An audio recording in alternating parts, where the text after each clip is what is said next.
Berbagai spekulasi penyebab jatuhnya helikopter yang menyebabkan Presiden Iran Ebrahim Raisi dan rombongan meninggal dunia muncul. Mantan Menteri Luar Negeri Iran Muhammad Javad Zarif menilai Amerika Serikat ikut bertanggung jawab atas insiden ini.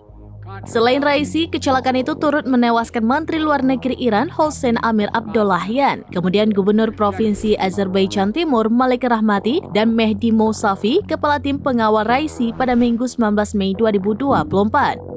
Zarif menuduh Amerika Serikat berkontribusi terhadap tragedi itu. Pasalnya, Washington sebelumnya memberikan sanksi atas penjualan peralatan penerbangan ke Iran. Sanksi tersebut menghalangi Iran untuk memelihara fasilitas penerbangan secara baik. Zarif menambahkan kecelakaan itu akan dicatat dalam daftar hitam kejahatan Amerika terhadap bangsa Iran. Diketahui helikopter yang terlibat dalam kecelakaan itu adalah Bell 212. Pesawat berbilah 2 buatan Amerika Serikat ini mampu membawa 15 orang. Helikopter yang berusia sekitar 10 tahun itu sulit dirawat karena sanksi Amerika Serikat sehingga menyulitkan Iran untuk mendapatkan suku cadang atau pesawat baru. Sanksi-sanksi tersebut bahkan berlanjut dan diperluas, khususnya menargetkan dugaan program nuklir Iran.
Yazabilirsiniz.